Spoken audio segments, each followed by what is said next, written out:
My sister Sophia looked radiant in her white gown, all lace and pearls and 23-year-old optimism. I watched from my assigned seat at table 12. The family overflow section, tucked near the kitchen doors where the catering staff rushed past with trays of champagne I couldn't afford to drink. The Grand Marquis Ballroom in downtown Chicago was everything a wedding venue should be. Crystal chandeliers, marble floors, floor-to-ceiling windows overlooking the city lights. The kind of place that whispered old money and new beginnings. Security had already been paged from the front desk.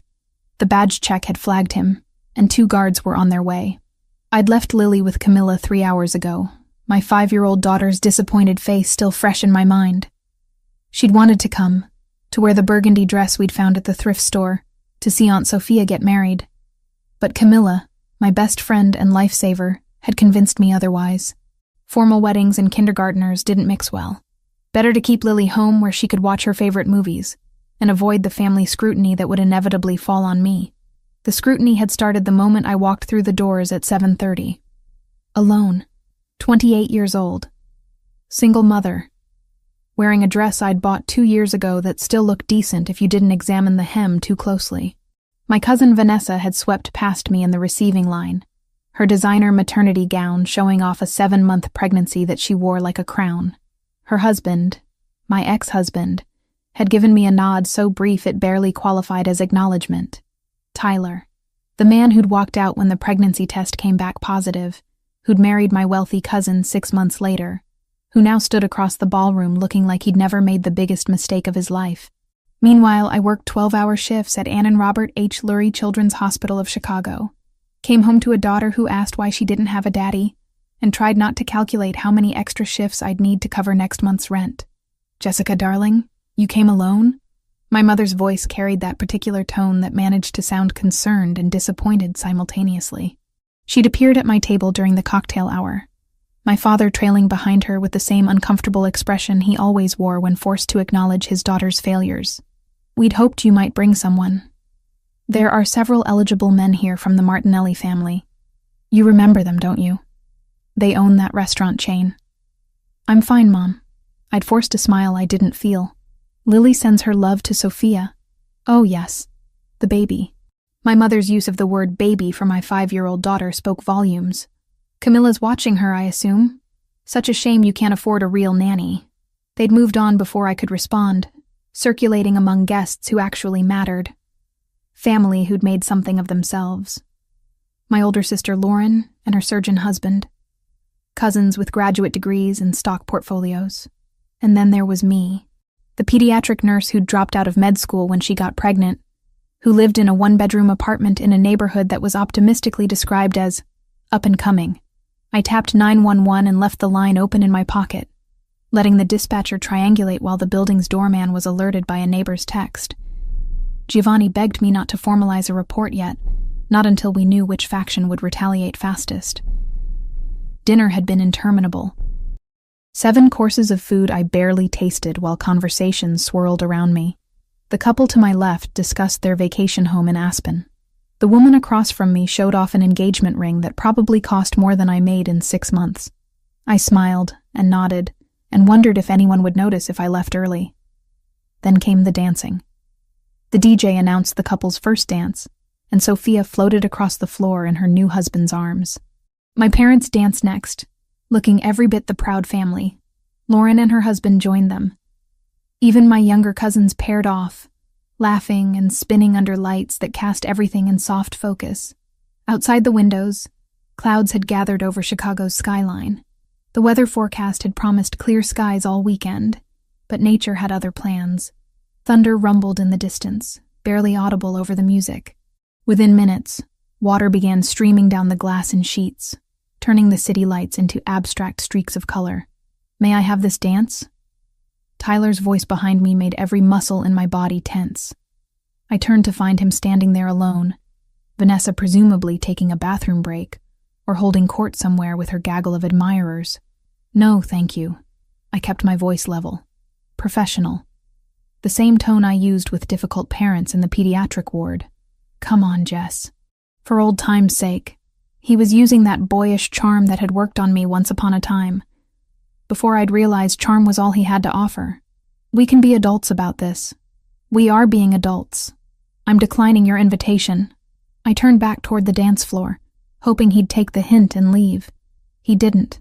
You know, it doesn't have to be like this between us. I know I made mistakes, but Tyler, I stood, suddenly exhausted by the entire charade. Go back to your pregnant wife. Dance with her. Leave me alone. My pregnant wife who's carrying my legitimate child, he said. And there it was, the cruelty that lurked beneath his charm.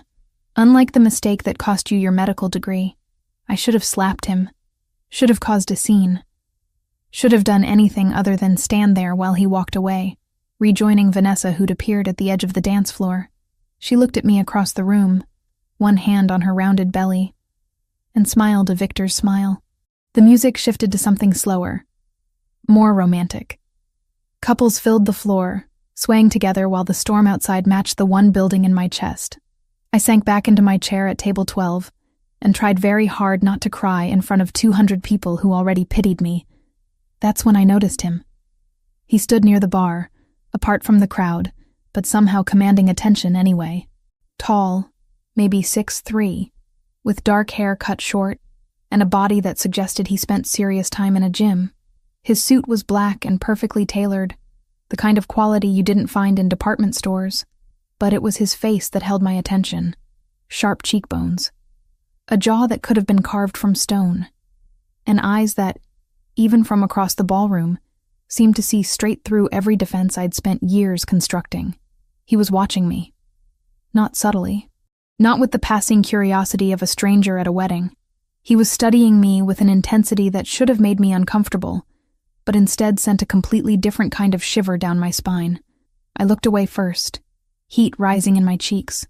When I glanced back, he was speaking with someone from the groom's family. I recognized the older Martinelli brother who owned several Italian restaurants throughout Chicago. They exchanged a few words, and then the stranger began moving through the crowd, toward me. My first instinct was to run, to grab my clutch and make some excuse about checking on Lily. But something kept me frozen in my seat at table 12 while he crossed the ballroom with the confidence of someone who'd never been told no in his entire life. He stopped at my table. Up close, he was even more striking. Those eyes I'd noticed from across the room were light brown, almost amber in the chandelier light. A thin scar marked his chin on the right side, barely visible but somehow adding to rather than detracting from his appeal. He smelled expensive, cedar and something darker I couldn't name. You've been sitting alone all evening, he said. His voice carried a slight accent that made me think of old movies and Italian villas. That seems like a waste. I'm fine, I managed, though my pulse had picked up speed. Thank you for your concern. I don't think you are fine. He pulled out the chair beside me without asking permission and sat down. The movement was fluid, practiced. I think you're miserable, and trying very hard not to show it. The observation was so accurate it stole my breath. You don't know anything about me. I know you came alone to a family wedding where everyone else is paired off. I know that man who approached you earlier said something that made you want to disappear. I know you've been checking your phone every 15 minutes, probably thinking about leaving. His lips curved into something that wasn't quite a smile. Am I wrong? That's very observant of you. I set my phone down, suddenly aware of how transparent I must be. Are you a friend of the bride or groom? Neither. Business associate of the Martinellis. He gestured toward the family I'd seen him speaking with. They invited me. Giovanni Fioreldi. He extended his hand.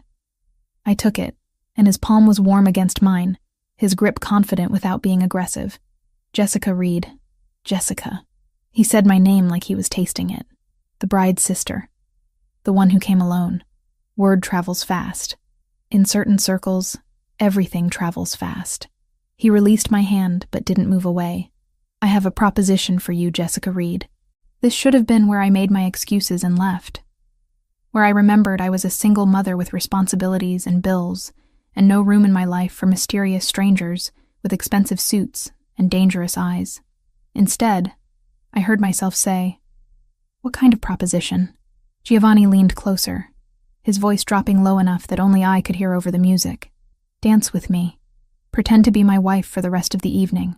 Let everyone here see that you're not alone, not pitied, Not forgotten. I stared at him. You want me to pretend to be married to you? To a complete stranger? Why not? It solves both our problems.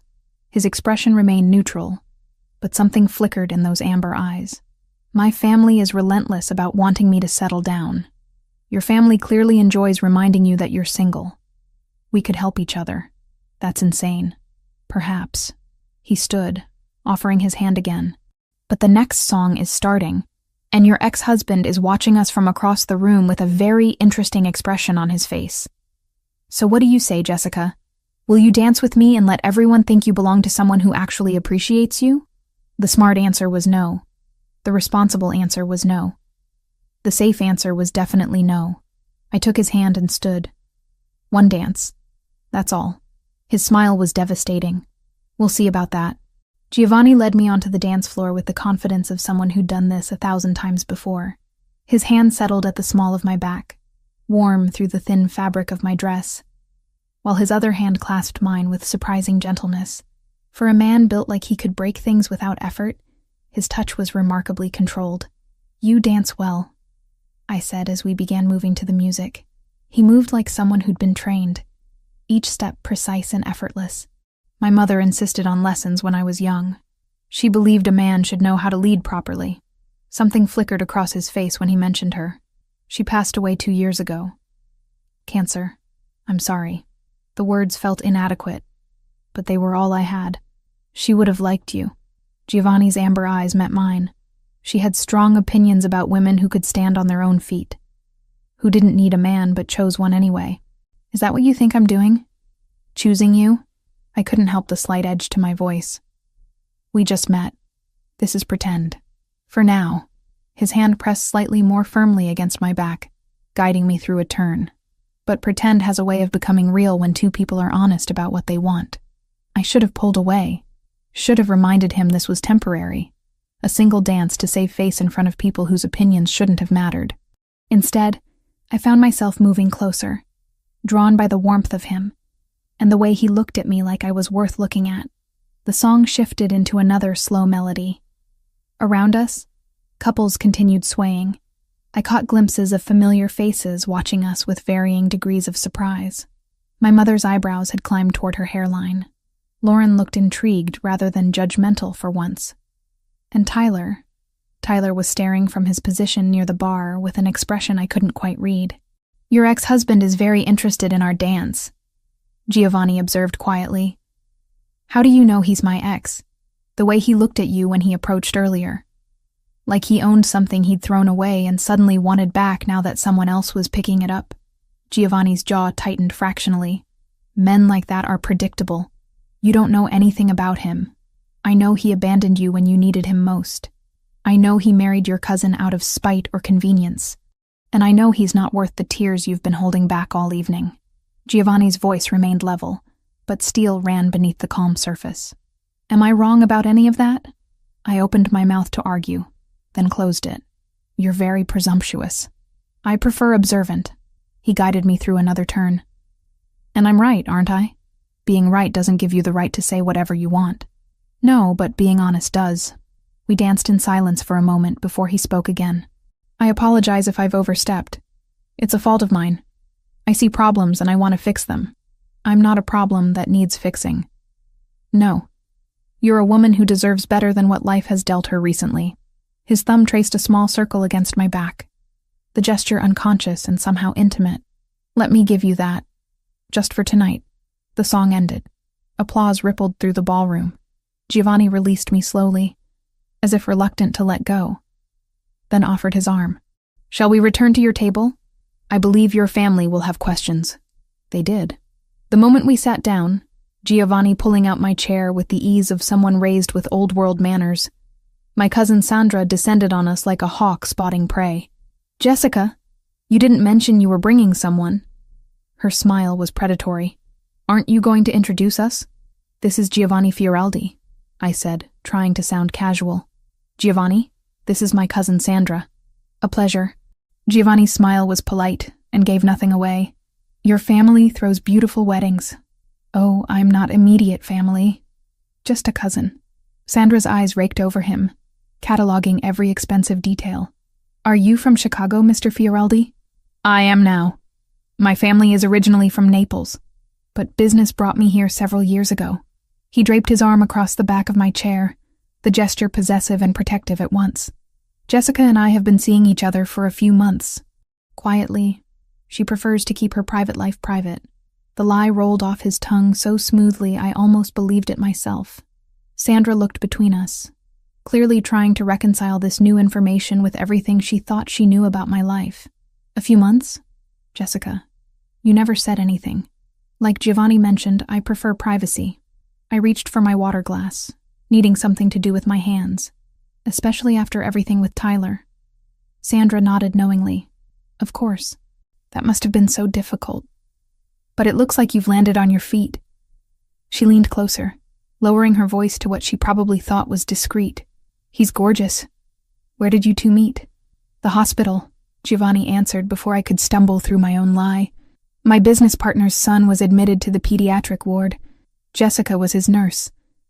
She saved his life with her quick thinking during a complication." He looked at me with such apparent affection that my breath caught.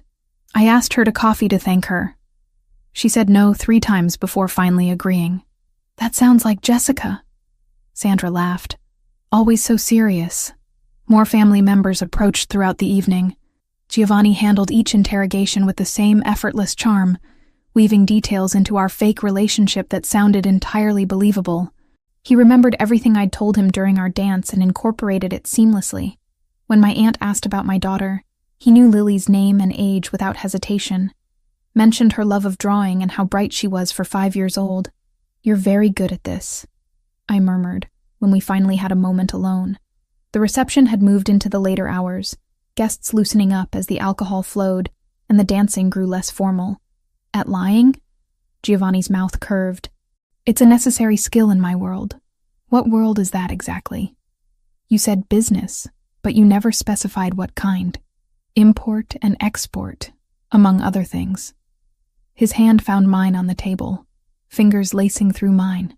"I own several restaurants throughout Chicago. The Martinelli family supplies some of our ingredients through their connections. That's why I was invited tonight." "Restaurants?" I studied his face, looking for tells. "That's it? Would you prefer if I said I was something more dangerous?" His thumb traced circles on my palm. "Would that make this more exciting for you?" "This isn't about excitement." I tried to pull my hand away, but he held firm. Not aggressive, just insistent. "This is about getting through one evening without being the family charity case." "You're not a charity case, Jessica.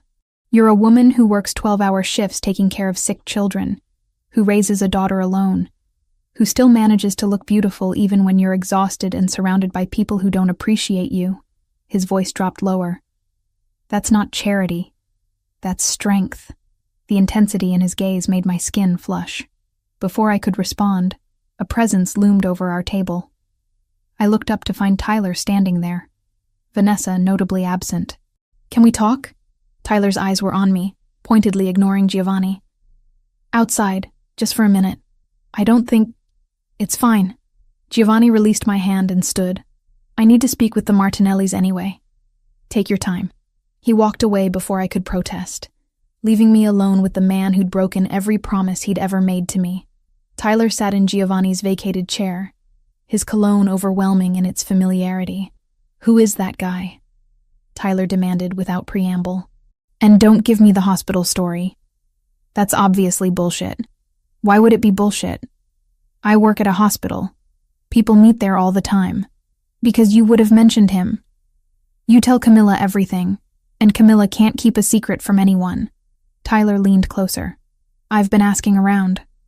Nobody's heard of any Giovanni Fioraldi in the medical community. He's not in the medical community. His business partner's son was a patient." I stood, suddenly exhausted by this entire conversation.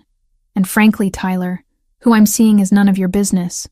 You made that clear when you walked out while I was pregnant. That was different. I wasn't ready to be a father." "But you're ready now? With Vanessa?" I gestured toward where his wife stood across the ballroom, one hand resting on her pregnant belly. "Or is this baby more legitimate because she can afford the life you wanted?" Tyler's face darkened. "Don't act like you're better than us. You're the one showing up with some stranger, pretending you've moved on. Maybe I have moved on. The words felt true as I said them, even though Giovanni was a fabrication, a convenient fiction to get through one night. Maybe I'm finally happy. Happy? Tyler laughed, harsh and bitter. Jess, look at your life. You're a single mother living paycheck to paycheck. You work yourself half to death and still can't afford decent childcare. That guy in the expensive suit? He's not going to stick around when he realizes what a mess your life actually is. The words hit their target, each one a reminder of everything I already knew. But before I could respond, Giovanni reappeared at my side. Is there a problem? His voice was silk over steel. No problem. Tyler stood. Just catching up with my ex-wife. Then you're finished catching up. Giovanni's hand settled at my waist. The storm is getting worse. I'm going to drive Jessica home. Unless you have any objection? It wasn't really a question. Tyler looked between us, clearly wanting to say something. But apparently even he recognized when he was outmatched. He walked away without another word. I can call a car, I said once Tyler was gone. You don't have to. The rain is heavy.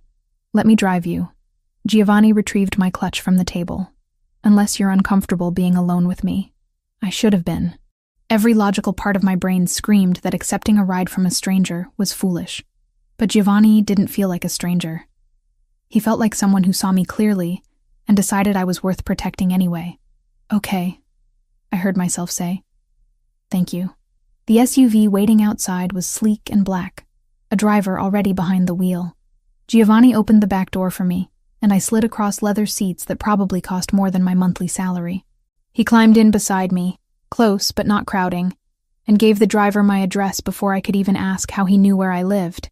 Your cousin Sandra mentioned it earlier, he explained, reading my expression. The building near the park. She was very proud of herself for knowing. The drive through Chicago's rain-soaked streets gave us privacy the ballroom hadn't afforded. City lights streaked past the tinted windows, turning everything into abstract art. Thank you, I said finally. For tonight. For what you did. It was mutually beneficial. Giovanni turned to face me, his features half in shadow. But I meant what I said earlier. About continuing this arrangement. For a few weeks, until your family stops asking questions, and mine stops pressuring me about marriage. That's insane. You said that before. And yet you agreed to dance with me. His hand found mine in the darkness between us. Think about it practically, Jessica. You need breathing room from family expectations. I need the same. We can help each other. By lying to everyone we know. By giving ourselves space to exist without constant judgment. He squeezed my hand gently. A few weeks, that's all. After that, we can stage a quiet breakup. No one gets hurt. Everyone gets relief. I knew I should say no. Knew this was a terrible idea that could only end badly. But sitting in that car, still feeling the ghost of his hand at my back from our dance, I found myself considering it. I have a 5-year-old daughter, I said finally. She can't know about this. I won't confuse her with fake relationships. Agreed. This stays between adults. And if either of us wants out, we walk away. No drama, of course. Giovanni reached into his jacket and withdrew a business card. Think about it. Call me if you decide you want to take me up on the offer. The car pulled up to my building. Giovanni walked me to the door despite the rain, waited until I was inside, then returned to his vehicle. I watched from the lobby as the SUV disappeared into Chicago's stormy night. The card in my hand felt heavier than it should. I should throw it away. Should forget the whole evening and go back to my normal life of 12-hour shifts and mounting bills and family dinners, where I was everyone's favorite example of what not to do. Instead, I tucked the card into my clutch and headed upstairs, already knowing I was going to make a terrible decision. Monday morning arrived with the sharp buzz of my alarm at 6. I dragged myself out of bed after 3 hours of restless sleep, my mind still replaying Saturday night in fragments. Giovanni's hand at my back. The way Tyler's face had darkened when he saw us together. That business card. Burning a hole in my wallet where I'd tucked it despite every logical reason to throw it away. Lily was already awake when I checked her room, building something elaborate with her blocks while humming a song I didn't recognize. She looked up with those blue eyes that were pure Tyler genetics, though thankfully that's all she'd inherited from him. "Morning, baby. Did you have fun with Camilla on Saturday? We made cookies and watched the princess movie 3 times. She abandoned her blocks to wrap her arms around my legs. "Camilla said you went to Aunt Sophia's wedding. Was it pretty?" "Very pretty." I kissed the top of her head, breathing in the baby shampoo scent that clung to her hair. "Get dressed while I make breakfast, okay? We have to leave in 40 minutes. The 12-hour shift at Lurie Children's started at 7 sharp.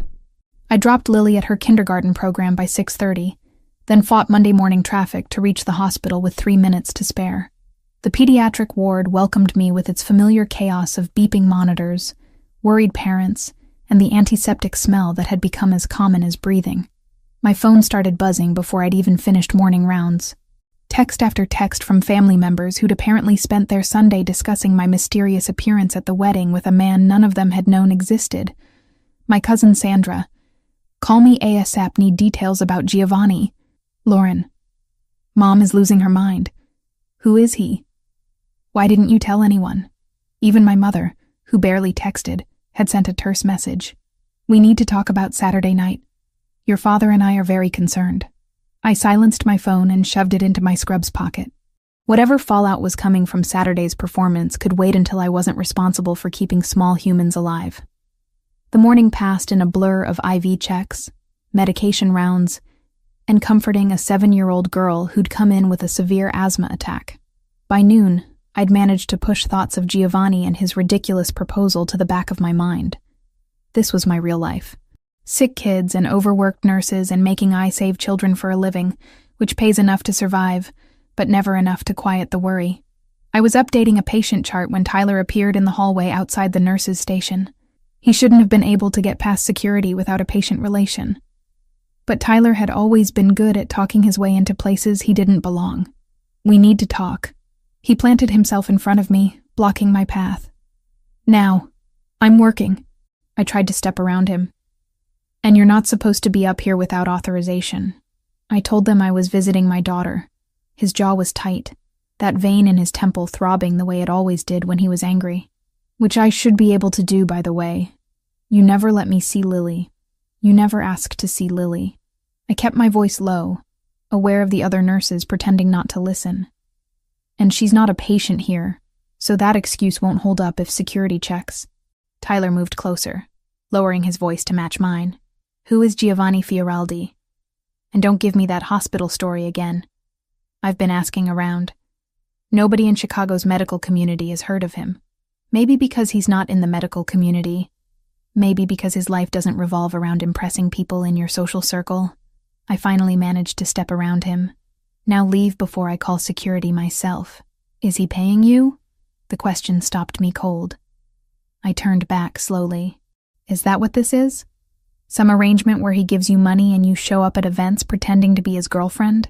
The accusation stung more than it should have. "Get out, Tyler. Because that would make sense. You need the money. He clearly has it. And you've never been above taking handouts when it suited you. I've never taken a dime from you or anyone else." My hands clenched into fists at my sides. "I work for everything I have. Everything Lily has. So whatever fantasy you've constructed where I'm some desperate woman selling herself for financial security, you can keep it to yourself." "Then what is he?" Tyler demanded. "What does he want from you? Nothing you ever wanted. Apparently that includes basic respect." I turned toward the nurse's station. "Security, please. We have an unauthorized visitor." Tyler left before security arrived, but not before shooting me a look that promised this conversation wasn't over. I spent the rest of my shift shaking, adrenaline making my hands unsteady enough that I had to ask another nurse to help with a particularly tricky IV insertion. The shift ended at 7. I picked up Lily from the after-school program, listened to her chatter about the art project they'd done, and drove us home through evening traffic that gave me too much time to think about Tyler's accusations, about Giovanni's card still in my wallet, about how close I was to calling that number and agreeing to something I knew was a terrible idea. Camilla was waiting when we got home at 8, as she did every Tuesday evening, our weekly tradition of dinner together, the only real social life I had outside of work and motherhood. She'd brought Chinese takeout and that particular expression that said she had questions I wouldn't want to answer. So, Camilla waited until Lily was occupied with her egg rolls before leaning across my kitchen table. Sandra called me today. And Lauren. And your mother. All wanting to know if I knew about this Giovanni person you're apparently dating. I'm not dating him. I pushed lo mein around my plate without eating it. It was one night. A favor. We danced at the wedding and pretended to be together so my family would stop treating me like the resident failure. A favor. Camilla's dark eyebrows climbed toward her hairline. Jess. Nobody does favors like that for strangers. What does he want? He wants his family to stop pressuring him about getting married. I want my family to stop pitying me. It was mutually beneficial. Was. Is. I corrected myself, then immediately regretted it. Maybe. He suggested we continue the arrangement for a few weeks, just until everyone stops asking questions. Camilla sat back in her chair. This is insane. You know this is insane, right? I'm aware. I finally met her eyes, but you weren't there Saturday night. You didn't see the way everyone looked at me, or the way Tyler acted like he had any right to an opinion about my life. For one evening, I felt like someone who mattered. Is that really so terrible? Not terrible. Just dangerous. Camilla reached across the table to squeeze my hand. Promise me you'll be careful. Promise me if this guy turns out to be bad news, you'll walk away. I promise. The lie came easily. I was already planning to call Giovanni the moment Camilla left. She stayed until 9:30, helping me get Lily bathed and into bed. After she left, I cleaned the kitchen and tried to convince myself that calling Giovanni was a mistake. That continuing this farce would only make things worse when it inevitably fell apart. I was still debating with myself at 10:15 when someone knocked on my apartment door. Heavy, insistent. Not the friendly tap of a neighbor borrowing sugar. I checked the peephole. 2 men stood in my hallway. Both looked like they'd come straight from central casting for a crime drama. Dark clothes, cold expressions.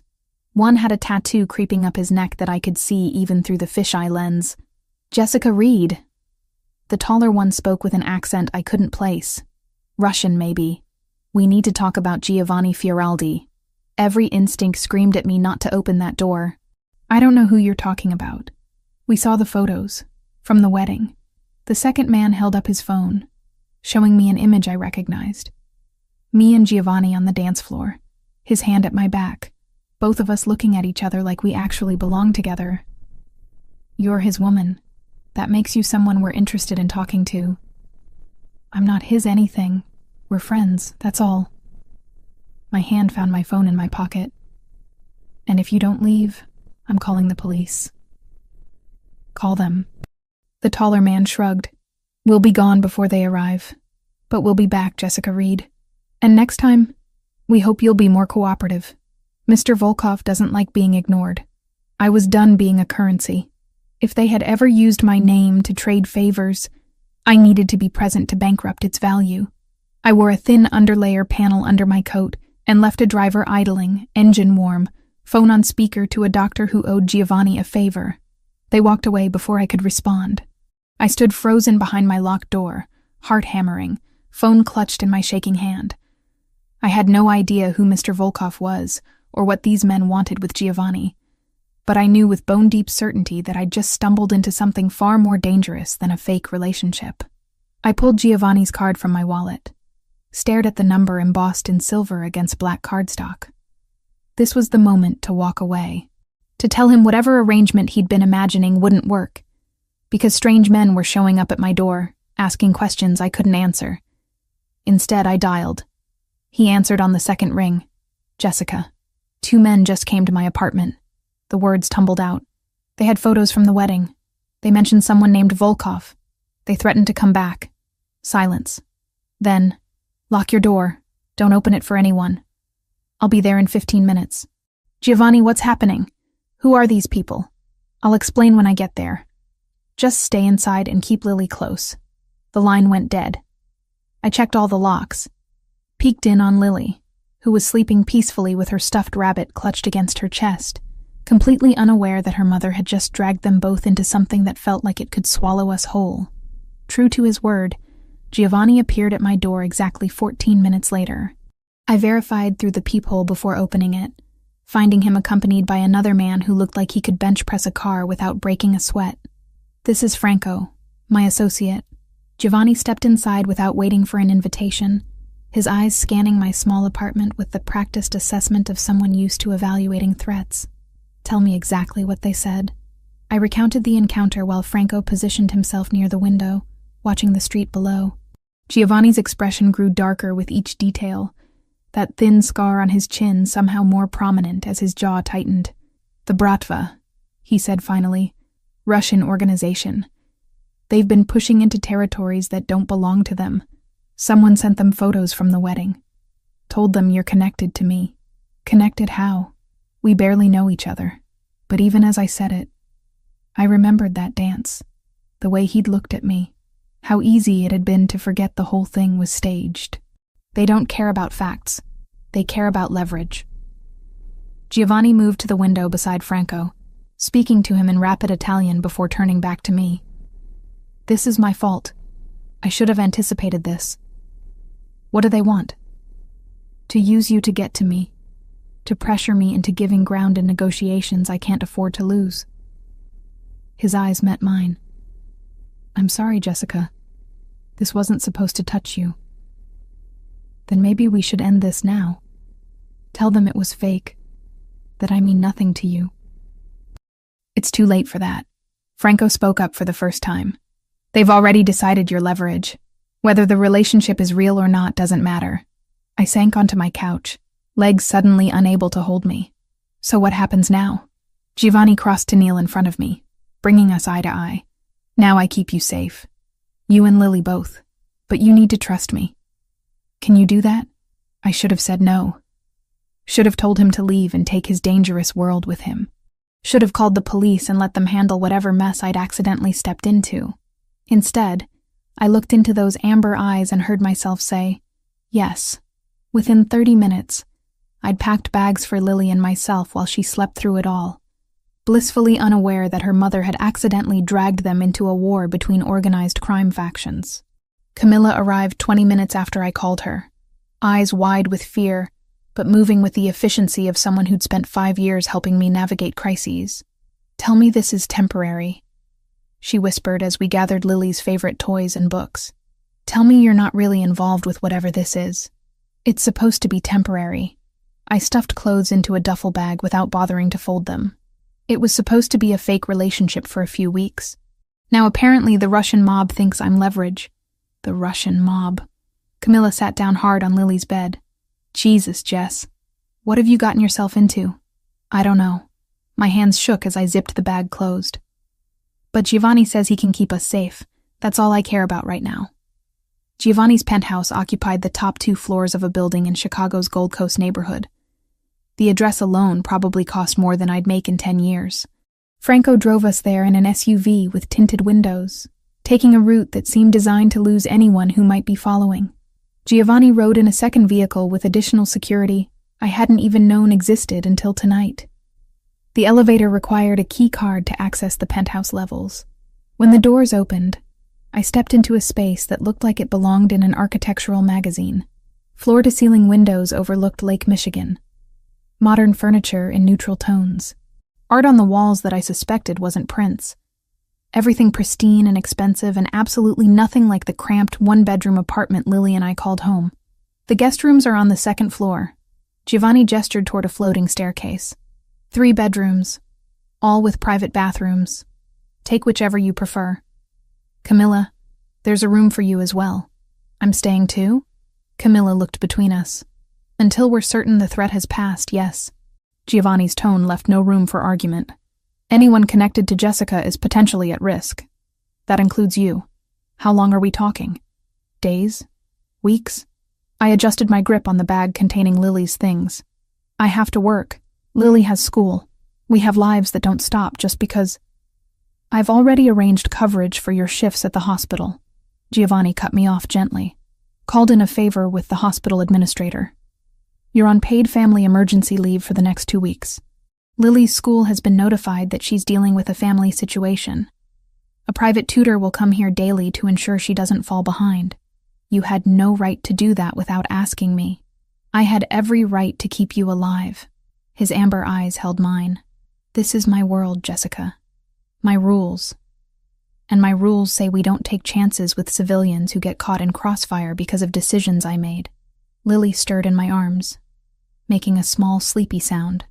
Giovanni's expression softened immediately. Let's get her settled. We can argue about my overreach in the morning. The bedroom he led us to was easily twice the size of my apartment's living room. A king bed dominated one wall, dressed in linens that probably had a thread count I couldn't fathom. An ensuite bathroom featured a shower with multiple heads and a soaking tub. Lily's eyes opened briefly as I laid her on the bed, taking in the unfamiliar surroundings with the confused acceptance of a 5-year-old woken in the middle of the night. Where are we?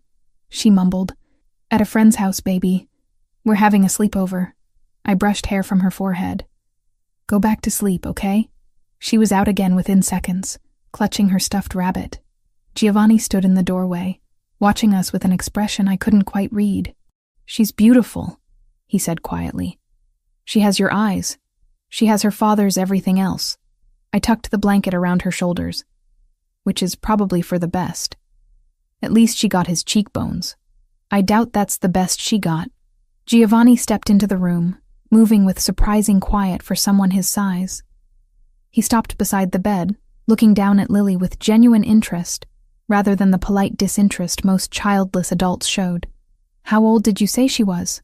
5. She'll be 6 in March. I smoothed the blanket one more time, needing something to do with my hands. She's smart. Top of her class in reading. Loves drawing and dinosaurs and asking questions I don't always know how to answer. Like what? Like why her daddy doesn't come see her? Or why some kids have 2 parents and she only has 1. The words came out rougher than I intended. She stopped asking as much after Tyler got remarried. I think even at 5, she understood that ship had sailed. Giovanni's jaw tightened. He's a fool. He's a lot of things. Fool is probably the kindest. We stood there in silence, watching Lily sleep. It felt strangely intimate, this shared vigil over my daughter, like we were partners in her protection rather than strangers thrown together by circumstances neither of us had planned. I should let you rest. Giovanni moved toward the door. If you need anything, there's an intercom system.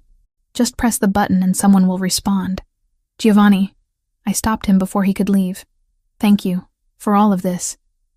I know I don't fully understand what's happening or why, but thank you for keeping her safe. Something flickered in his eyes. I'll always keep her safe, Jessica. Both of you. That's a promise. The next 3 days blurred into a surreal existence that felt nothing like my real life. I woke Wednesday morning to find Lily already up and exploring the penthouse with the fearless curiosity of childhood. Camilla was in the kitchen making breakfast while Giovanni conducted a meeting via phone in his study, speaking rapid Italian that sounded both beautiful and vaguely threatening. A pediatrician arrived at 10 to give Lily a complete checkup. I stood by, reflexively ready to intervene, but the doctor was gentle and thorough, and clearly accustomed to working with anxious mothers. Giovanni appeared halfway through the exam, asking intelligent questions about Lily's vaccination schedule, and whether her recent cold had fully resolved. You remember I mentioned a cold? I asked after the doctor left, giving Lily a clean bill of health. You told me she'd missed school 2 weeks ago because of it. At the wedding. Giovanni handed Lily a tablet loaded with educational games. I pay attention when people tell me things, Jessica. Thursday brought the private tutor, a cheerful woman named Mrs. Patel, who had Lily reading and practicing math within minutes. Giovanni sat in on part of the lesson, then surprised both of us by helping Lily with a drawing project afterward. He drew with the competence of someone who'd had training, creating a surprisingly detailed sketch of a horse that had Lily demanding he teach her the technique.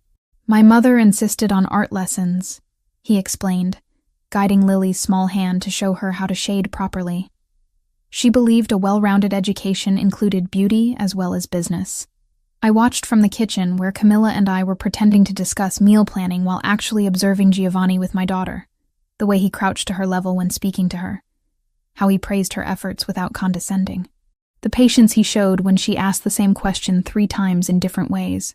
He's good with her, Camilla murmured. Surprisingly good. I know. That scared me more than the Russian mob somehow. because Lily was already asking when we'd visit Mr. Giovanni's house again, already drawing pictures that included a tall man with dark hair standing beside us, already filling a father-shaped hole I'd tried for 5 years to pretend didn't exist. The sexual tension I'd felt at the wedding intensified with proximity. Giovanni worked from home those 3 days, conducting business from his study while I tried to occupy Lily and avoid dwelling on how aware I was of him in every room. The way he moved, how he smelled like cedar and expensive soap, the timbre of his voice when he spoke Italian on the phone, passionate and commanding in ways that made my skin flush. We'd have dinner together each evening, the 4 of us around his massive dining table.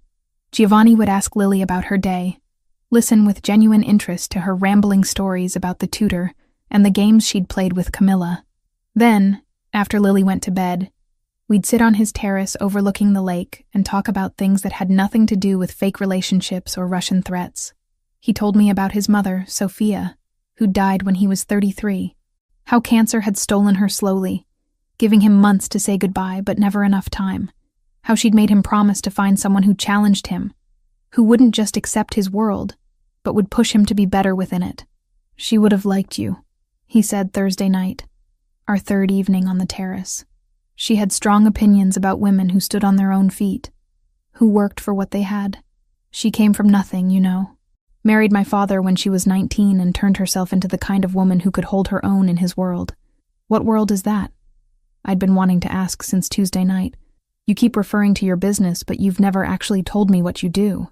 Giovanni took a long sip of the wine he'd been nursing. I own restaurants. 4 locations throughout Chicago, all Italian cuisine. That much is true and legal.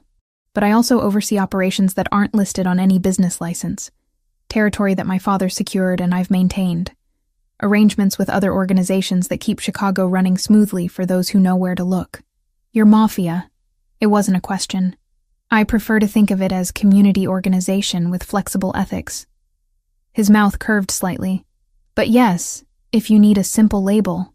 My family has been involved in Chicago's less legitimate operations for 3 generations. The restaurants are real. Everything else lives in the shadows.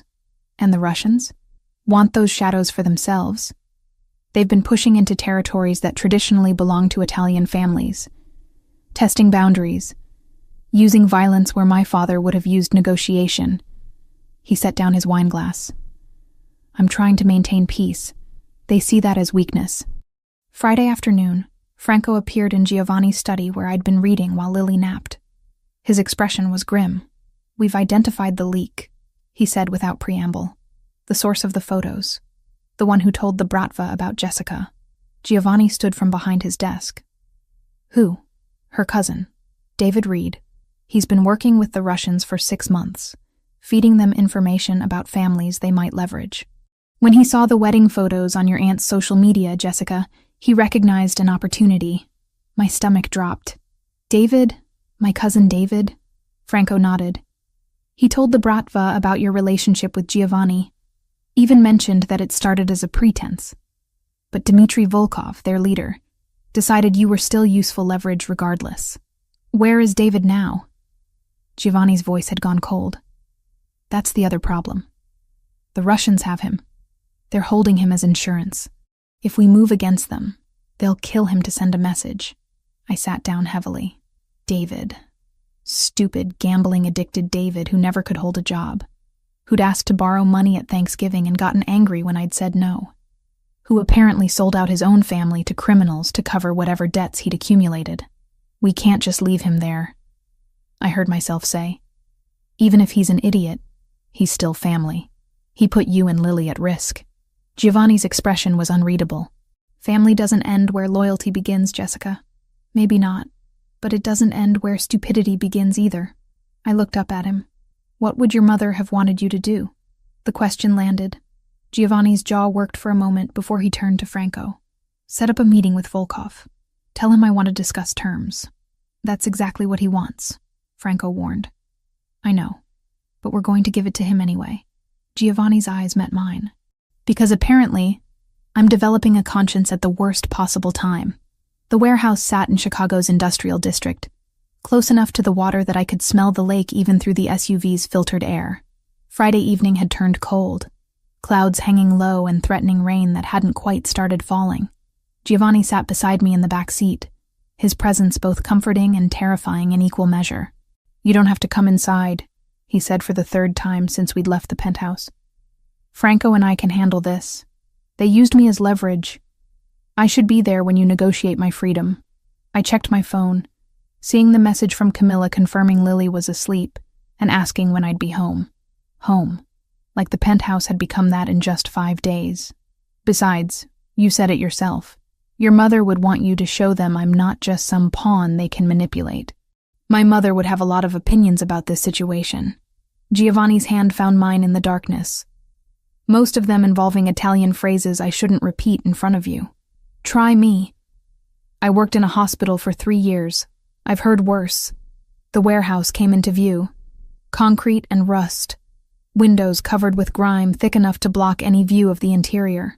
2 black sedans were already parked outside, their occupants leaning against the vehicles with the casual menace of men who'd done violence and expected to do more. Franco exited the SUV first, scanning the area with practiced efficiency before nodding to Giovanni. We stepped out into air that tasted like metal and old grease. One of the Russian men opened the warehouse door, gesturing us inside without speaking. The interior was exactly what I'd expected from every crime movie I'd ever seen. Empty space. Shipping containers stacked along the walls. Overhead lights that barely cut through the shadows. And in the center, a folding table with 3 chairs. 2 men sat on one side. The younger one I recognized from Tuesday night. The man who'd come to my apartment with photos and threats. The older man had to be Dmitry Volkov. Late 50s, gray hair cut military short, eyes that held the kind of cold I associated with men who'd learned cruelty young and perfected it over decades. Mr. Fioraldi. Volkov's English carried a thick accent but remained clear. "You brought your woman. How American of you. Jessica wanted to be here." Giovanni pulled out the chair on our side of the table for me before sitting. "Since this situation involves her directly, it involves her because you made it involve her." Volkov's gaze settled on me, assessing. "Pretty thing. I see why you would claim her at a wedding. Though our sources tell us the relationship began as performance. Fake husband for desperate single mother. Very romantic. What we started as doesn't matter." I spoke before Giovanni could respond. "You're using me to pressure him. That makes me part of this conversation." The younger Russian laughed. Volkov silenced him with a look that could have frozen fire. Bold. Volkov leaned back in his chair. "Your cousin David said you had pride. Said it's why you refused to help him when he needed money. Do you know where David is now, Jessica Reed? Franco told me you have him. We do. In a basement not far from here. He owes us $30,000 from gambling debts. We offered him a way to work it off. He gave us information about your family, about this wedding, about the photos his aunt posted on social media showing you with Mr. Fioraldi."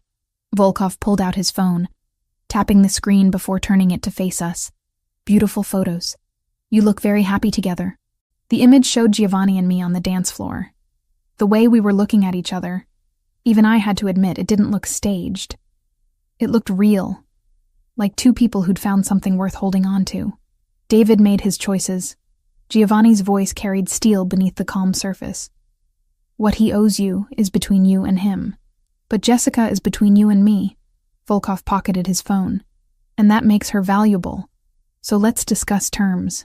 You have territory in the financial district that we want. 3 blocks. You give us those blocks.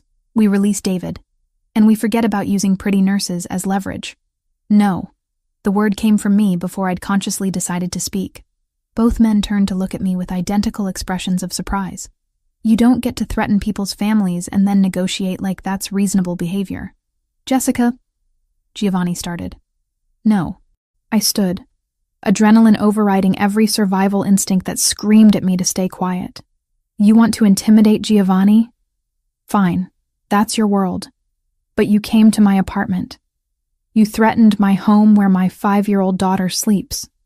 You're holding my idiot cousin who made terrible decisions but doesn't deserve whatever you're doing to him in that basement." My hands braced against the table. What kind of men threaten children? What kind of organization builds power by terrorizing women in their own homes? Volkov stared at me. The warehouse had gone silent, except for the distant sound of traffic outside. You think you can shame me? His voice remained level, but something dangerous flickered in his eyes. We are not in business of shame, Miss Reed. We are in business of results. Then here's a result for you. I'm not afraid of you anymore. The lie tasted like copper, but I forced the words out. You wanted me to be leverage? You wanted Giovanni to cave because he's protecting me? Well, congratulations. You've made me understand exactly what kind of people you are. And I'm telling you right now, I'd rather watch everything fall apart than give you 1 inch of what you want through fear. Giovanni stood slowly, positioning himself slightly in front of me. Jessica speaks for both of us, but I'll offer you something better than capitulation. You want territory? Take the 3 blocks in the financial district. But in exchange, the Bratva agrees to a formal peace treaty. No more civilian threats. No more kidnapping cousins. No more showing up at apartments where children live. You would give us what we want? Volkov looked between us, clearly trying to find the trap. I would give you something I was already planning to phase out. Those 3 blocks are scheduled for major redevelopment. Commercial property values are about to tank when the city announces the new zoning laws next month. Giovanni's expression remained neutral. You want them? Take them. Deal with the headache of managing them when they become worthless. Meanwhile, we establish clear boundaries. You stay on your side. We stay on ours. And civilians remain off-limits for both organizations. Volkov was quiet for a long moment. Then he looked at me again. Your woman has courage. Foolish courage, but courage nonetheless. He stood. We accept your terms. 3 blocks. Peace treaty. Civilians are off-limits. He extended his hand to Giovanni. And for what it's worth, Mr. Fioraldi, if this relationship truly started as performance, I suggest you make it real. Women who speak truth to power are rare. My wife was one. I was smart enough to keep her. The handshake happened quickly. Terms were agreed upon with the efficiency of men who understood how these arrangements worked. David would be released within the hour, deposited at a hospital with instructions not to contact his family for 6 months. The 3 blocks would transfer to Bratva control by the end of the week. We walked out of that warehouse into air that had started spitting rain. I made it to the SUV before my legs gave out, adrenaline crash hitting like a physical blow. Giovanni caught me, guiding me into the back seat before sliding in beside me.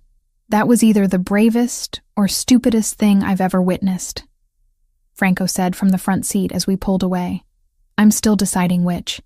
Both, I managed. Definitely both. You stood up to Dmitry Volkov. Giovanni turned to face me.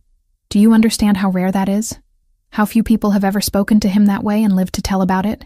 I wasn't thinking about living. I was thinking about Lily sleeping in your penthouse, about David being tortured in a basement, about how tired I am of men with power deciding who gets hurt and who gets protected. My hands shook. I'm a pediatric nurse, Giovanni. I save children for a living, which pays enough to survive, but never enough to quiet the worry. He kissed me. One moment I was spiraling into panic, and the next his mouth was on mine. Hot and demanding and tasting like everything I'd been trying not to want since Saturday night. His hand cupped my jaw, thumb tracing my cheekbone while his other arm wrapped around my waist, pulling me closer across the leather seat. I kissed him back, poured 5 days of tension and fear and unexpected connection into it. His lips moved against mine with a confidence that suggested he knew exactly what he was doing, and my body responded with an enthusiasm that should have embarrassed me, given Franco was 3 feet away pretending very hard not to notice. When we finally broke apart, both breathing hard, Giovanni rested his forehead against mine. I've wanted to do that since you looked up at me from table 12 and agreed to dance, he said quietly. Since you stood in my penthouse holding your daughter and told me you didn't trust easily, but you'd trust me with her safety. Since you just stood in a warehouse and told a Russian mob boss that he couldn't threaten children in your city. Your city, I corrected. This is your world, not mine. Maybe. But you just proved you can stand in it without being swallowed. His thumb brushed across my lower lip. Jessica, this stopped being fake somewhere between Saturday and tonight. You know that, right? I did know. Had known since watching him draw horses with Lily, since he'd held my hand while talking about his mother, since I'd fallen asleep on his terrace listening to him speak Italian on the phone and feeling safer than I had in 5 years. "This is complicated," I whispered. "Everything worth having is complicated." He kissed me again, softer this time, a promise instead of a question. "Stay. Not because you're in danger. Not because of some arrangement we made at a wedding. Stay because you want to see where this goes when it's real." The SUV pulled up to the penthouse building. Franco cleared his throat quietly, a reminder that we had an audience and a 5-year-old waiting upstairs. "I have a daughter," I said. "If this falls apart, it's not just me who gets hurt. Then we make sure it doesn't fall apart." Giovanni helped me out of the vehicle. "One day at a time. One decision at a time. Starting with you deciding that what happened tonight changed things." We rode the elevator in silence. Camila met us at the door, took one look at my face, and asked 0 questions. She grabbed her jacket and let Franco drive her home, leaving Giovanni and me standing in his living room at midnight with the weight of what just happened settling between us. "I should check on Lily," I said. "You should." He didn't move to stop me. "But Jessica, think about what I said. About staying. Not as a guest. As someone who belongs here." I went upstairs to find Lily sleeping peacefully, completely unaware that her mother had just negotiated with criminals and kissed a man who made her forget every reason why she shouldn't. I watched her breathe. This perfect thing I'd created with a man who'd never deserved her, and tried to figure out if I was brave enough to risk both our hearts on someone who actually might. Downstairs, Giovanni waited. Upstairs, my daughter slept. And somewhere between those 2 floors, I made a decision that terrified me more than any Russian mobster ever could. I was falling in love with Giovanni Fioraldi, and for the first time since Tyler walked out, I was going to let myself see where that fall might lead. Sunday morning light filtered through the penthouse windows, waking me before my alarm. I'd spent most of the night replaying Friday's kiss. The warehouse, Dmitry Volkov's calculating eyes. The way Giovanni had looked at me when he said this stopped being fake somewhere along the way. I found him in the kitchen making coffee, already dressed despite it being barely 8. Lily was still asleep upstairs, giving us a rare moment of privacy. "We need to talk," he said, handing me a mug. "About what happens next." I was thinking the same thing. I wrapped my hands around the warm ceramic. This whole arrangement was supposed to be temporary.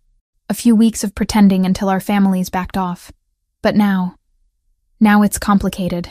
Giovanni leaned against the counter, studying me with those amber eyes that saw too much. "Franco informed me this morning that David was released from the hospital. He's been told to stay away from Chicago for 6 months. The Bratva threat is neutralized. The peace treaty is holding, which means you and Lily are safe to return to your normal lives." The words should have brought relief. Instead, they felt like a door closing. "So that's it? Threat over? Arrangement ended?" I tried to keep my voice neutral. "Thank you for the hospitality. See you around?" "That's one option." Giovanni set down his coffee. "Or I can offer you another one. Franco has contacts who specialize in creating new identities. Clean documents, new city, new life. I can give you and Lily complete protection. Set you up somewhere far from Chicago where neither Tyler nor anyone from my world can touch you. Financial security. Fresh start. Everything you'd need. You're offering to make us disappear." The realization hit like cold water. To get us away from you.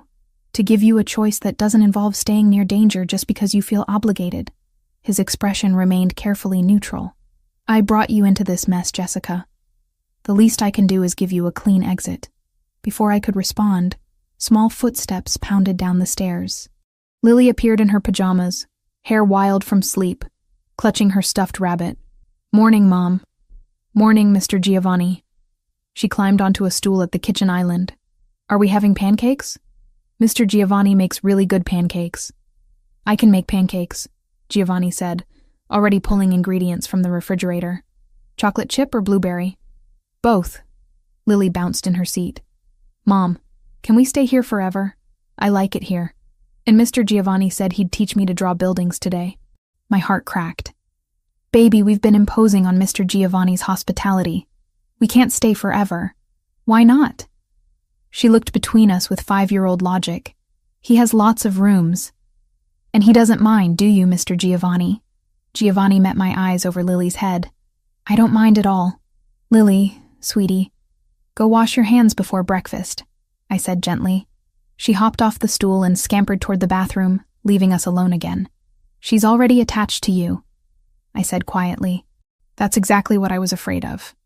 If we leave now, she'll ask questions I don't know how to answer. Then don't leave. Giovanni began mixing pancake batter with practiced efficiency.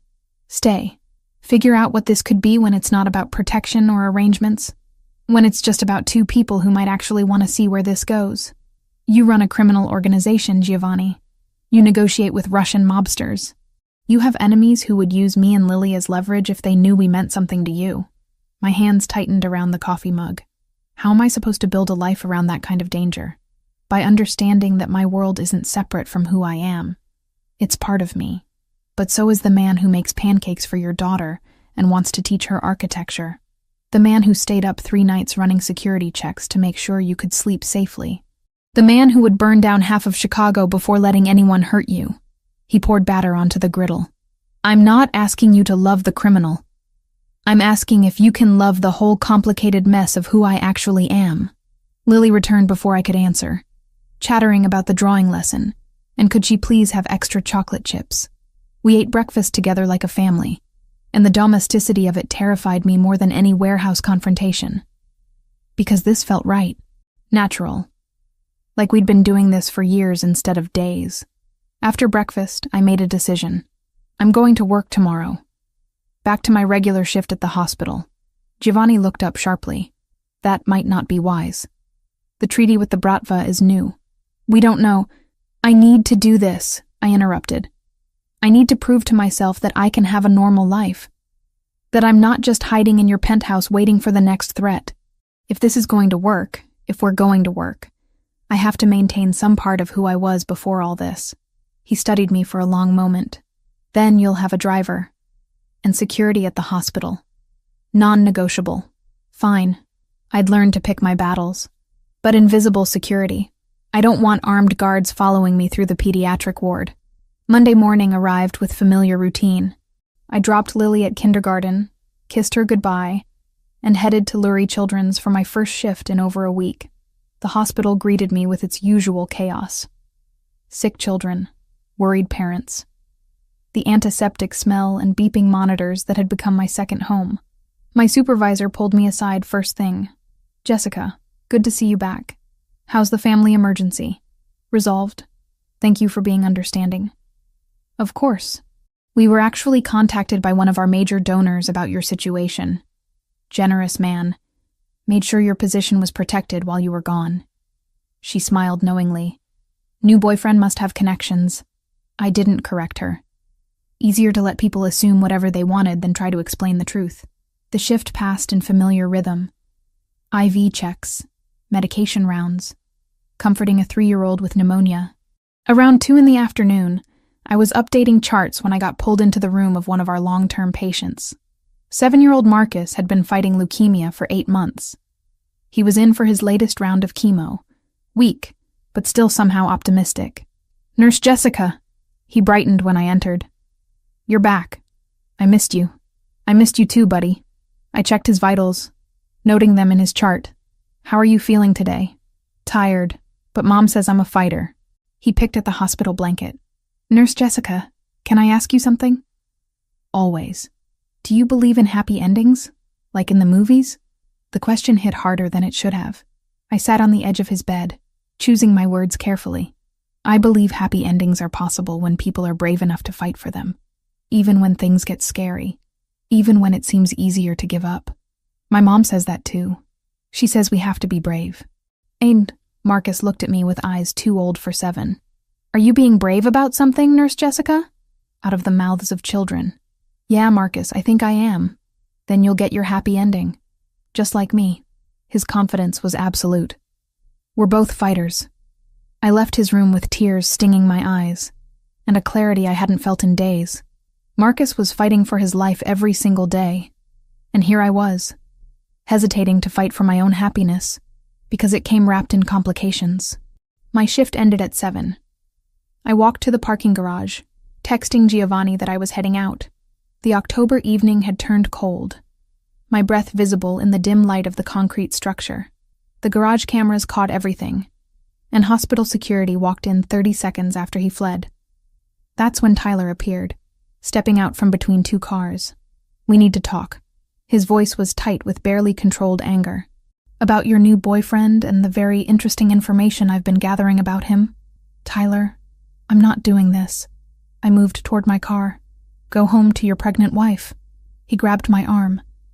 Not hard enough to hurt, but firm enough to stop me. "Giovanni Fioraldi owns 4 Italian restaurants, also suspected of running organized crime operations throughout Chicago's financial district. Did you know that? Or did you just see money and decide your morals were negotiable? Let go of me." I pulled my arm free. "Who I date is none of your business. It is when you're exposing my daughter to criminals." Tyler stepped closer. "That's right. She's still my daughter, even if you've done everything possible to erase me from her life. And I will not let you drag her into some mobster's world. Your daughter, rage I'd been suppressing for 5 years, erupted. You walked out when I was pregnant. You married my cousin. You've never asked to see Lily, never paid a dime of support, never showed the slightest interest in being her father. You don't get to suddenly care about her safety when it's convenient for your righteous indignation. I care enough to protect her from making the same mistakes you did, getting involved with the wrong kind of man, ruining your future." Tyler's face twisted with something ugly. "I'm going to the police. I'm going to tell them everything I know about Fioraldi. And when he's arrested, I'm filing for custody of Lily, proving you're an unfit mother who exposes children to danger." Cold fear replaced anger. "You can't do that." "Watch me." Tyler turned to leave. "Stay away from him, Jess, or lose everything. That won't be necessary." Giovanni's voice cut through the garage like a knife. He emerged from the shadows near the elevator, Franco beside him. Both men moved with the dangerous grace of predators who'd found prey. Tyler's face went pale. "This is harassment. I'll call security." "Please do." Giovanni stopped a few feet away, hands in his pockets, posture relaxed but eyes glacial. "I'd love to explain to hospital security why you're threatening my girlfriend in a parking garage after grabbing her forcibly. I barely touched her. The security cameras will tell a different story." Franco gestured toward the corner where a camera was indeed positioned. "Chicago takes assault seriously, even when it's an ex-husband who can't accept that he no longer has control. You can't threaten me." But Tyler's voice wavered. "I'm not threatening you." Giovanni stepped forward. "I'm informing you of consequences." "Franco?" Franco pulled an envelope from his jacket. "Tyler James Mitchell. Inside, you'll find a very detailed accounting of your failure to pay child support for Lily Reed. 5 years of documented abandonment. A legal petition for full back payment plus interest, totaling approximately $43,000. And a restraining order that will be filed if you continue to harass Jessica." Tyler snatched the envelope. "This is bullshit. I never agreed to pay support, because you abandoned them before she could file." Giovanni's voice was ice. "But abandonment doesn't erase responsibility. My lawyer is very thorough. He's prepared to pursue this through every legal channel available. And trust me, Tyler, you don't want to go to war with someone who has better lawyers than you have excuses. You're threatening me with legal action?"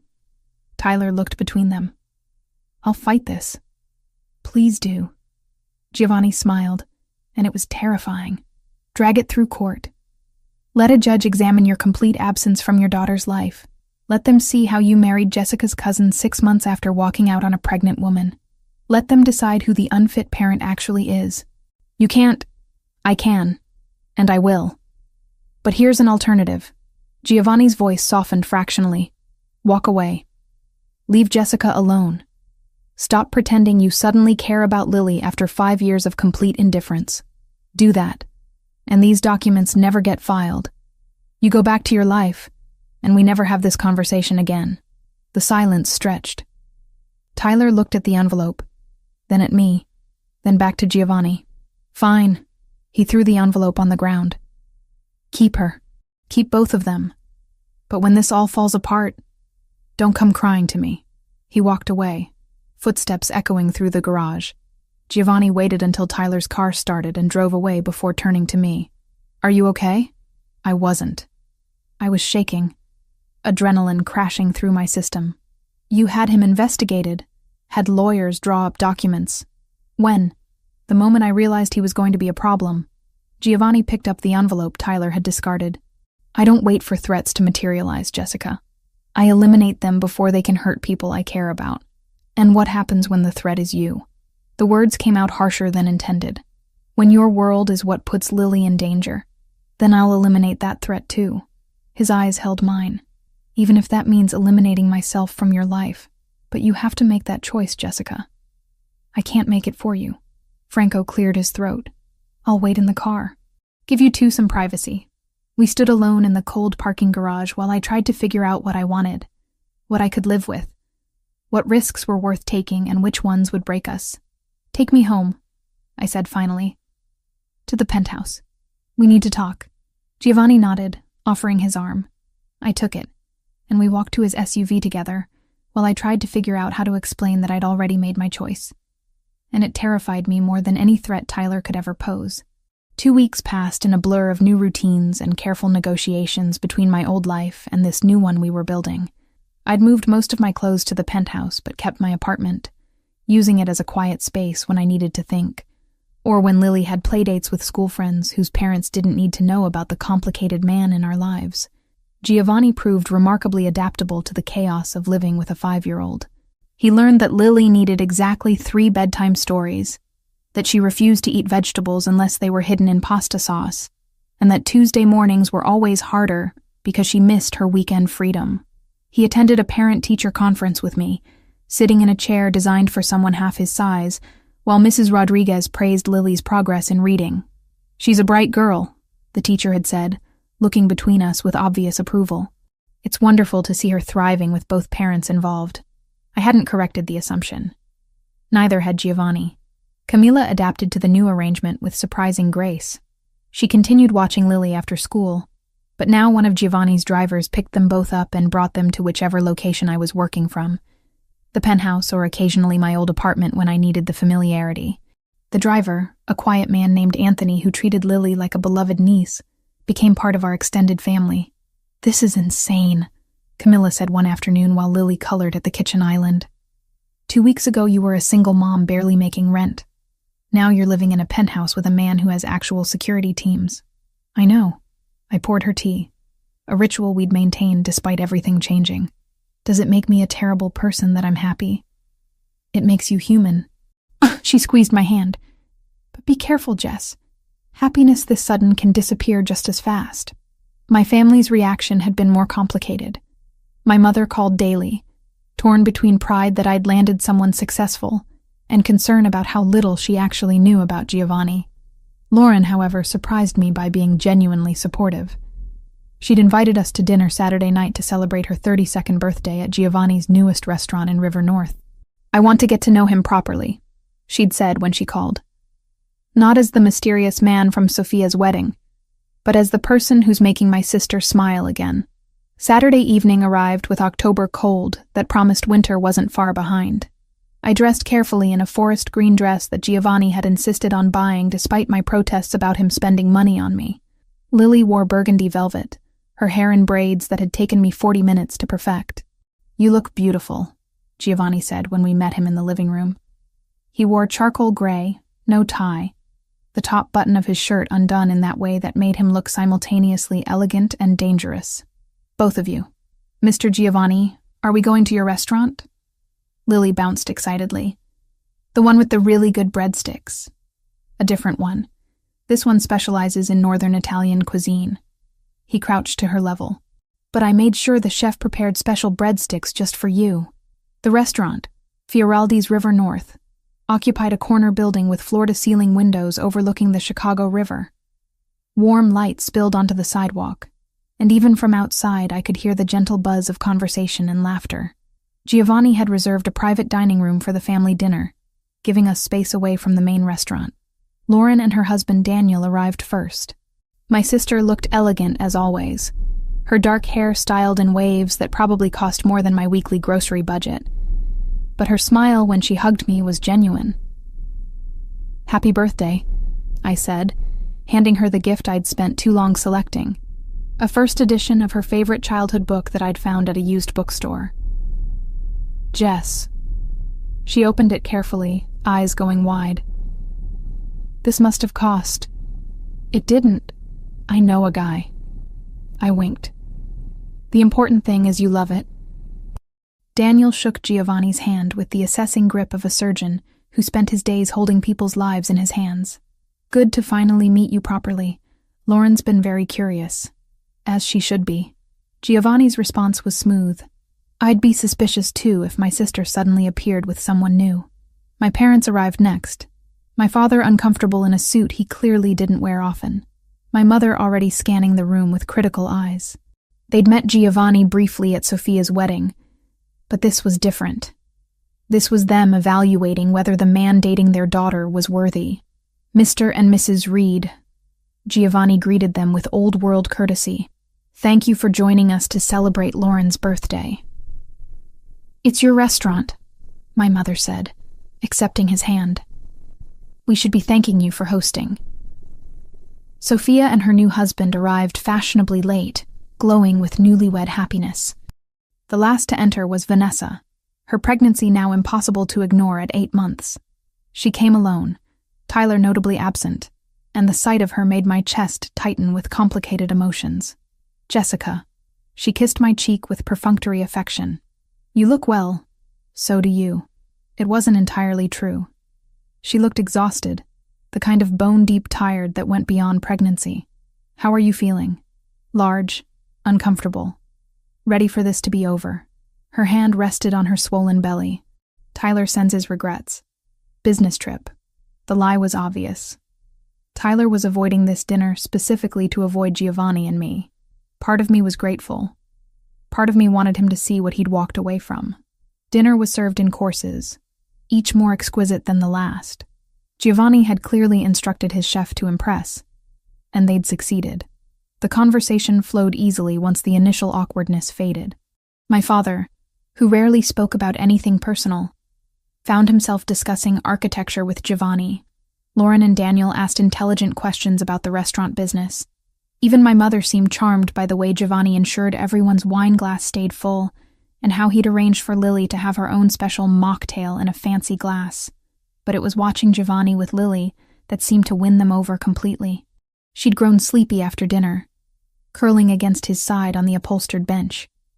He'd adjusted automatically, one arm around her small shoulders, continuing his conversation with my father, while absently stroking her hair, in a gesture so natural it looked like something he'd done 1,000 times before. "He's good with her," Lauren murmured to me when we stepped away to use the restroom. I didn't expect that. Neither did I. I checked my reflection, smoothing my dress. But he is. He's patient and kind, and he treats her like she matters. Because she does matter. To him. Lauren met my eyes in the mirror. "Jess, I've been worried about you for years. Watching you work yourself to exhaustion, raising Lily alone, never letting anyone help. But seeing you tonight, you're different. Lighter. Like you're finally letting yourself be happy. I'm trying." My throat tightened. "Is that okay? Am I allowed to be happy with someone like him?" "Someone like him." Lauren turned to face me fully. "You mean someone successful who treats you with respect? Who clearly adores your daughter? Who looked at our judgmental family and decided you were worth navigating all that drama?" She squeezed my shoulders. "Jess, he's not the problem. Tyler was the problem. Mom's expectations were the problem. You thinking you didn't deserve better was the problem." We returned to find dessert being served, an elaborate tiramisu birthday cake that had Lily's eyes going wide with delight. Lauren blew out her candles surrounded by family, and for the first time in 5 years, I didn't feel like the outsider. I felt like I belonged. Vanessa left shortly after cake, claiming exhaustion, but before she went, she stopped beside my chair. "I'm glad you're happy," she said quietly. "I mean that. I thought I was taking something you wanted, but maybe you dodged a bullet. Tyler isn't—" She stopped, one hand pressed to her side. "He isn't what I thought he was. Vanessa, don't." She held up her hand. "I made my choices. You made yours. I just wanted to say I see now that you got the better deal. She nodded toward Giovanni, who was showing Lily how to properly fold a napkin into a swan. Hold on to that one. Men like that are rare. She was gone before I could respond, leaving me with questions I didn't know how to ask, and sympathy I hadn't expected to feel. The evening wound down slowly. My parents thanked Giovanni profusely, my father even going so far as to suggest they should have dinner again soon. Sophia and her husband invited us to a double date. Lauren hugged me tight and whispered that she approved completely. We drove home through Chicago's glittering nightscape, Lily asleep in her car seat between us in the back of the SUV. Giovanni's hand found mine across the space, fingers lacing together in the darkness. "Your family likes me," he said, sounding faintly surprised. "They love you. There's a difference." I squeezed his hand. "You charmed them, especially my mother, which I didn't think was possible. I had help." He nodded toward Lily. "Hard to dislike someone when their daughter's already claimed me as hers. Is that what she did? She told your mother tonight that I taught her to draw buildings and that she's going to be an architect like her mommy when she grows up." His voice carried warmth I was learning to recognize. "Then she announced that I was her favorite grown-up after you and Camilla." My heart cracked open a little wider. "Giovanni, I know what you're going to say. That we need to be careful. That she's already too attached. That if this doesn't work out, she'll be devastated." He looked at me in the dim light from passing street lamps. "But Jessica, what if it does work out?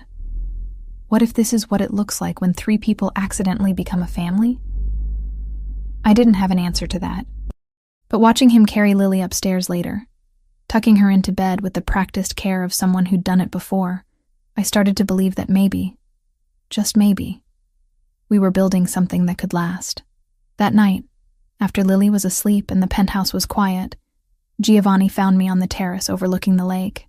"Thank you," he said, wrapping his arms around me from behind, "for letting me into your life, for trusting me with her, for giving us a chance even when every logical reason said you shouldn't.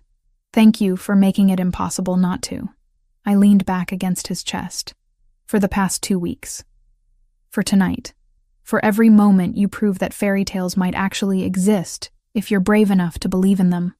We stood there watching Chicago's lights reflect off the water, and I let myself imagine a future where this wasn't temporary, where the man holding me wasn't just someone I was falling for, but someone I'd already fallen for, where my daughter would grow up with a father figure who chose to be there instead of one who'd walked away. 2 weeks. That's all it had been since the warehouse confrontation. Since Giovanni had first suggested making this real, but time didn't matter when something felt this right. When coming home meant walking into a penthouse where a man waited who looked at me like I hung the moon, and a daughter slept peacefully upstairs because she finally felt safe. Maybe Camilla was right.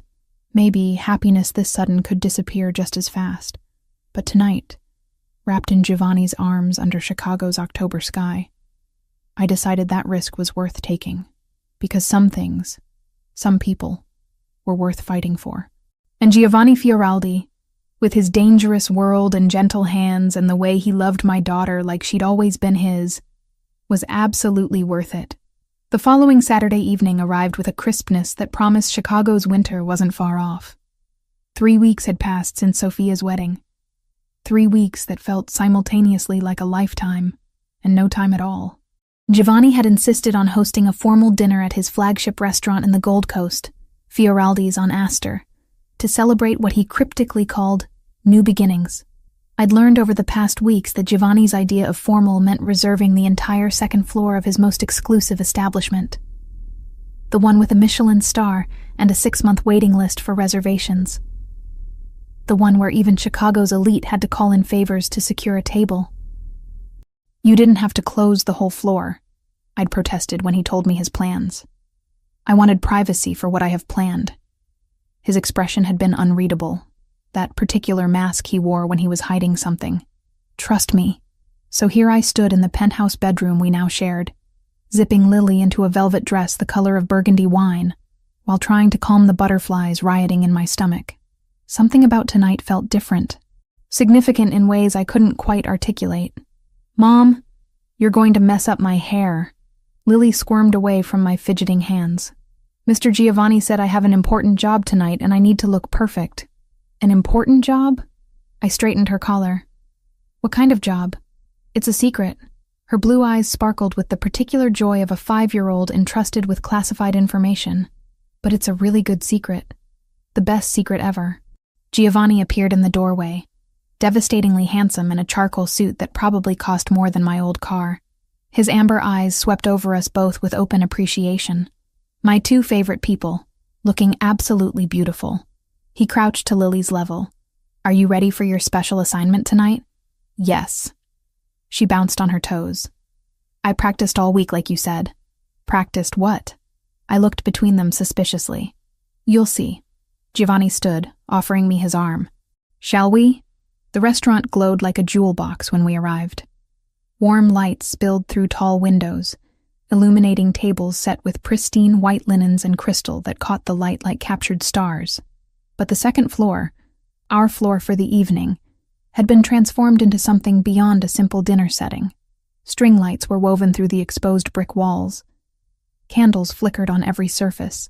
And in the center of the space, a single long table had been set for 15 people, each place setting marked with a handwritten card in elegant script. My family was already there. My parents stood near the windows, my father pointing out something in the Chicago skyline to my mother, who actually looked pleased rather than critical. Lauren and Daniel chatted with Sophia and her husband near the bar. Even Vanessa had come, her pregnancy now impossible to ignore at nearly 9 months, looking exhausted but present. Jessica. Sophia rushed over to hug me, glowing with newlywed happiness. I'm so glad you're here. Giovanni said this was important. I don't actually know what this is, I admitted. That's because you're terrible at letting people surprise you. Lauren joined us, kissing my cheek. Just relax and enjoy whatever Giovanni's planned. Knowing him, it'll be spectacular. Camilla emerged from the kitchen entrance, her presence surprising me. You didn't think I'd miss this, did you? She hugged me tight. Giovanni called me 3 days ago. Said I needed to be here for something special. Everyone's conspiring against me, I muttered, but couldn't help smiling. Franco was the last to arrive, accompanied by his wife Maria, whom I'd met twice before. He gave Giovanni a subtle nod that seemed to communicate something important before taking his seat. If everyone could sit, Giovanni announced, his voice carrying that natural authority that made people listen. We have much to celebrate tonight. The meal began with courses that showcased the chef's mastery. Each dish was explained by Giovanni himself, who moved between his role as host and restaurateur with practiced ease. He'd seated me at the head of the table, himself to my right, Lily to my left. My family surrounded us, filling the space with conversation and laughter that felt genuine rather than obligatory. Halfway through the main course, my mother leaned across the table. Giovanni, this is extraordinary.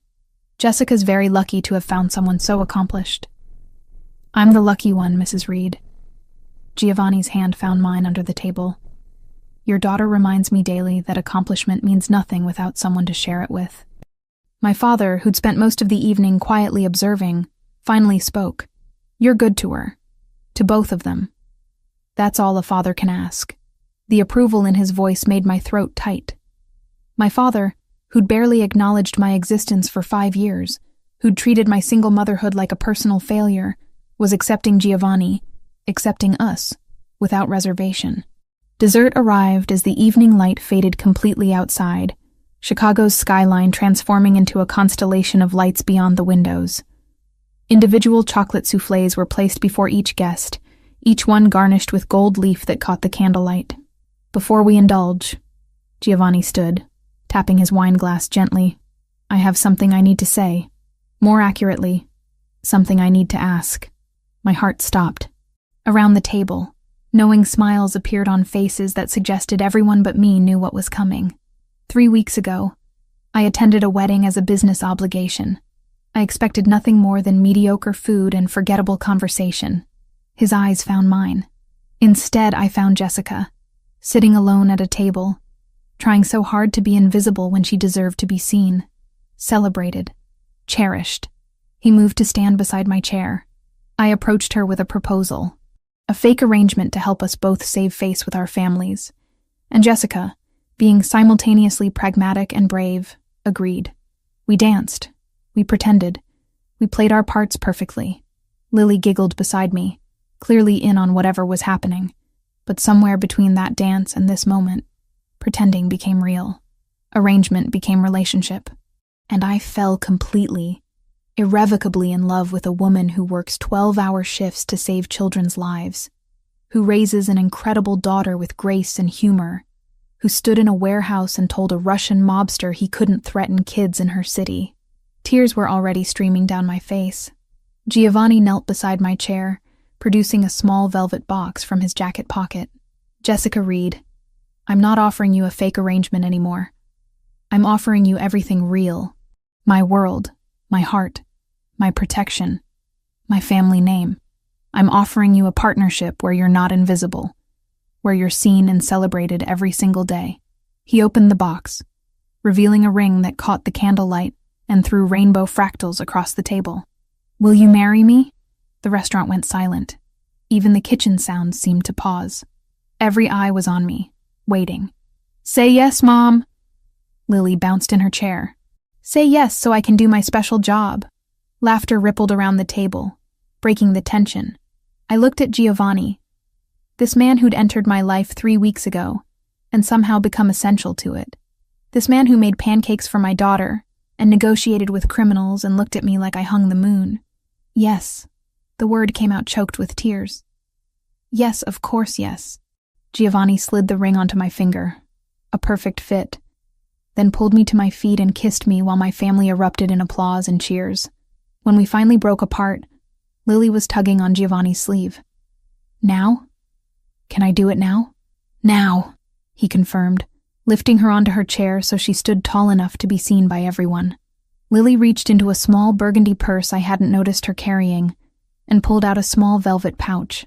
From it, she extracted 2 rings, simple bands that gleamed gold in the candlelight. These are the wedding rings, she announced proudly. Mr. Giovanni said I get to be the ring bearer when you get married, but he also said I get to hold them now so everyone knows it's real and official and I'm going to be part of the family forever. She handed the rings to Giovanni with the ceremonial gravity only a 5-year-old could muster. The entire table melted into laughter and tears and applause again. Forever, Giovanni confirmed, looking at Lily with such open affection. It cracked my heart wider. You're both stuck with me now. The rest of the evening passed in a blur of congratulations and champagne toasts, and my mother crying while insisting she wasn't crying. Lauren hugged me so tight I could barely breathe, whispering that she'd never seen me this happy. Sophia and her husband offered to help plan the wedding. Even Vanessa approached, one hand on her swollen belly. I meant what I said before, she said quietly. I'm genuinely happy for you. Tyler is... She paused, choosing words carefully. Tyler is Tyler, but Giovanni is something else entirely. Hold on to this one. I will, I promised. How are you doing? Really? Tired. Pregnant. Reconsidering every life choice that led me here. She managed a wry smile. But that's a conversation for another day. Tonight is about you finally getting what you deserve.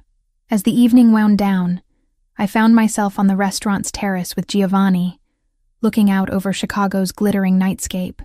Music drifted from inside where Lily was dancing with Franco, her laughter carrying on the October wind. 3 weeks, I said, leaning against the railing. 3 weeks ago, I was sitting at a wedding feeling sorry for myself. Now I'm engaged to a man I'm pretty sure I've been in love with since that first dance. Love at first sight. Giovanni wrapped his arms around me from behind. My mother always said it was possible, that souls recognize each other instantly when they're meant to. Your mother would have liked this. I covered his hands with mine. All of it. The chaos, the complications, the single mother with a 5-year-old daughter. She would have adored you. His voice carried warmth and sadness intertwined. And she would have reminded me that the best things in life are worth fighting for, even when, especially when, they're complicated. So what happens now? I turned in his arms to face him. We plan a wedding? Figure out how to merge my normal life with your complicated one? Explain to Lily that her new stepfather runs restaurants and also has very serious meetings with very serious people? We take it one day at a time. He kissed my forehead. We build something real from the pretend foundation we started with. We prove that fairy tales can exist even in worlds that aren't supposed to have them. Music shifted inside. The DJ Giovanni had apparently hired for the evening started playing the same song that had been playing at Sophia's wedding, the one we'd danced to that first night when this had all been fake. "Dance with me," Giovanni said, offering his hand just like he had 3 weeks ago at table 12. One more time. But this time, for real. I took his hand. We moved back inside where our families waited, where Lily spun in circles with Camilla, where my parents watched with actual happiness in their eyes, where everyone who mattered had gathered to celebrate something that had started as pretend and become the most real thing in my life. Giovanni pulled me onto the dance floor. His hand settled at my back in that same spot it had found 3 weeks ago. But this time, there was no pretense. No arrangement. No fake relationship to help us save face. This time, it was just a man who'd seen me when I felt invisible, and a woman who'd learned that sometimes the best things in life come wrapped in complications you never expected. "I love you," I whispered against his chest as we swayed to music and laughter and the sound of my daughter's joy. "I love you both," he replied. "My family, my home, my everything." 3 weeks. That's all it had taken for my entire world to transform. For a fake husband at a wedding to become the real partner I'd spend my life with. For a man I'd barely known to become the father my daughter deserved. And standing there in Giovanni's arms, surrounded by everyone who mattered, I finally understood what the cards might have shown if I'd been a tarot reader instead of a nurse. That sometimes, the universe puts exactly the right person in your path exactly when you need them most. That love doesn't follow timelines or logic or any of the rules we think it should. That sometimes, pretending to be someone's wife for one night can lead to actually becoming his wife for a lifetime. And that was the best kind of magic there was.